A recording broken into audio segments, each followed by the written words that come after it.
અમદાવાદના ઠાસરામાં minor bridge ધરાશયી થવાના મામલે માર્ગ મકાન વિભાગ અને અધિકારીઓ સ્થળ પર પહોંચ્યા, જ્યાં ચિતલાવથી સરદારપુરાને જોડતો બ્રિજ 70 વર્ષ જૂનો હોવાની માહિતી મળી। બ્રિજના પિલર પાસે ધોવાણ થયું અને બ્રિજ જમીનદોસ્ત થયાની આશંકા છે। બે ગામને જોડતો બ્રિજ ધરાશયી થતાં આ બંને ગામનો સંપર્ક તૂટી ચૂક્યો છે। મહી કેનાલમાંથી પાણીના નિકાલ માટે કાંસ પર આ બ્રિજ બનાવવામાં આવ્યો હતો અને બ્રિજ ધરાશયી થવાનો વિડીયો સોશિયલ મીડિયામાં વાયરલ થયો। તંત્ર વૈકલ્પિક રસ્તાની વ્યવસ્થા કરી નવા બ્રિજનું નિર્માણ કરે તેવી માંગ ઉઠી છે। તો મહત્વપૂર્ણ છે કે માટીના ધોવાણને કારણે કાંસ પરનું આ જૂનું સ્ટ્રક્ચર બેસી ગયું અને સ્ટ્રક્ચરનું નિર્માણ વર્ષ 1965માં થયું હતું, પણ સદનસીબે સ્ટ્રક્ચર તૂટી પડવાની ઘટનામાં કોઈ જાનહાનિ નથી થઈ, પરંતુ બે ગામના લોકો સહિત નાના ભૂલકાઓને શાળાએ જવા માટે હવે અવરજવરનો રસ્તો બંધ થઈ ગયો છે અને તેમને હવે હાલાકી ભોગવવી પડી રહી છે અને તેને પગલે વૈકલ્પિક રસ્તો આપવા અને નવો બ્રિજ બનાવવાની માંગ પ્રબળ થઈ છે।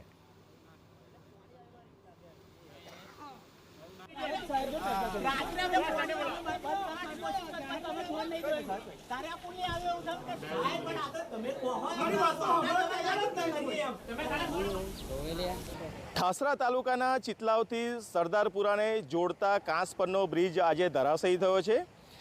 માઇનોર બ્રિજ ધરાશયી થવાને કારણે સૌથી ગંભીર અસર શિક્ષણની ઉપર થનારી છે, કારણ કે જે વિદ્યાર્થીઓ ખેતર વિસ્તારમાં રહે છે તેમને ભણવા કઈ રીતે જવું તે સૌથી મોટો પ્રશ્ન છે। આપણી સાથે વિદ્યાર્થીઓ જોડાયા છે, તેમની સાથે વાત કરીશું। શું નામ છે તારું? નરેન્દ્ર। નરેન્દ્ર કઈ સ્કૂલમાં ભણે છે? પ્રાથમિક શાળા સરદારપુરા। કઈ બાજુ આવ્યું સરદારપુરા? હા સર। તો બ્રિજ તો તૂટી ગયો? બ્રિજ તૂટી જતે અમે 6-7-8 કિલોમીટર ને ચાલીને જવું પડશે। અચ્છા, તારું નામ શું છે? ભાવેશ। અચ્છા, આ શું આજે કેમની ઘટના બની? આ છે ને આ પાણીના કારણે ધોવાતું આવ્યું, એના કારણે પુલ પડી ગયો। અચ્છા, તો હવે તમે લોકો ભણવા કઈ રીતે જશો? ભણવા 7-8 કિલોમીટર સુધી તો જઈશું। તમને લોકોને મૂકવા માટે કોણ આવશે હવે? Mummy papa. તો સરકારે શું કરવું જોઈએ? પુલ બનાવવો જોઈએ। કઈ જગ્યાએ? અહીં પણ આ તો તૂટી ગયો છે, જોડે બનાવી દેવો જોઈએ। અચ્છા, તો જોડે બનાવી દે તો તમારે કેટલો ફાયદો થશે? ઘણો ફાયદો થાય। અચ્છા, શિક્ષણ વિભાગને શું તમારી રજૂઆત છે? શું સરકારને શું કહેવા માંગો છો? તો પુલ બનાવી દો એમ। અચ્છા, પુલ બની જાય તો ફાયદો। આ હતા વિદ્યાર્થીઓની સરકાર પાસે પણ એક રજૂઆત છે, ખૂબ નિર્દોષ ભાવે તેમની રજૂઆત છે કે પુલ તૂટી ગયો છે તો પુલની બાજુમાં બીજો હંગામી બ્રિજ બનાવી આપવામાં આવે તો તેઓ શિક્ષણ કાર્ય સરળતાથી કરી શકે। ધર્મેન્દ્ર કપાસી, TV9 ખેડા। હવે આ માઇનોર બ્રિજ તૂટી પડતા સરદારપુરા એપ્રોચ રોડ બંધ થઈ ચૂક્યો છે। સ્ટ્રક્ચર તૂટી પડતા ચિતલાવથી સરદારપુરા જતો માર્ગ પણ બંધ કરવો પડ્યો। વાહન વ્યવહાર માટે વૈકલ્પિક માર્ગોની વ્યવસ્થા કરવામાં આવી છે, જ્યાં ચિતલાવ એપ્રોચ રોડથી વાહન ચાલકો અવરજવર કરી શકશે। આ ઉપરાંત બોડી સ્ટેશનથી ગણપતપુરા થઈને સરદારપુરા રોડનો પણ ઉપયોગ કરવામાં આવશે। વૈકલ્પિક માર્ગોને કારણે કોઈ ગામ સંપર્કનો ન હોવાનો દાવો થઈ રહ્યો છે, જ્યાં સિંચાઈ વિભાગે અગાઉથી જ ભારે વાહનોની અવરજવર બંધ કરી હતી।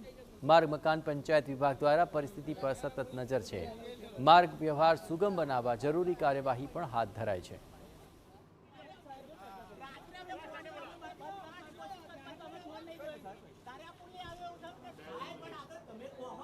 આવવા જવાનો રસ્તો તો તમારે સાહેબ કરી આવવો જ પડે, અમે કરવું જ છું। પાણી એરીને આવું તું પાણીવાળા શું કરીએ કે ભેંસો આવું ગમે દૂધ આલવા કેવી રીતે જવું, ગમે કંઈક આપણે જોઈતું જાયતું હોય કઈ રહીને જવું આવવું, એ બધી માહિતી ને મુસીબત જ ને અમારે તો। પાણીનું કંઈ પીવાનું, ભેંસોને પાવાનું, પાણીનો વિકાસનું કંઈ અમારે આટલામાં સાધન નહીં। બરાબર, હવે ગમે પાણી આવતું હતું તે અમે પાણી ભરી શકતા હતા। તો આ પલ બનશે ત્યાં લગી આટલી ઉપાધિ રહેશે તમારે? તો એને શું કરીએ, શું કરવું, શું કરવું? આટલામાં કહીએ પંપ હોય તો આટલામાં તમે તમારી આ પલ આટલો બધો જૂનો હતો તો ધારાસભ્યને બધા આવતા નતા? આવતા ઘરે આવી એન્જોય જઈને રૂપિયા આવે તેમને એમને પૂછો બધે એમની એમને કાર્યવાહી કરે।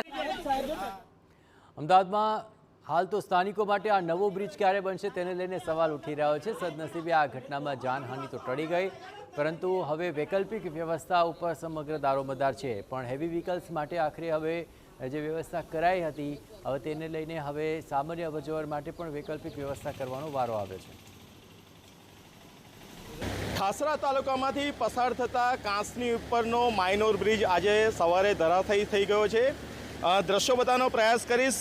ઘટના સ્થળના આ દ્રશ્યો છે, જે રીતે વહેલી સવારે બ્રિજ ધરાશયી થઈ ગયો, સતત પાણીનો પ્રવાહ કાંસમાંથી પસાર થઈ રહ્યો હતો અને તેવા સમયે આખો બ્રિજ ધરાશયી થઈ ગયો છે.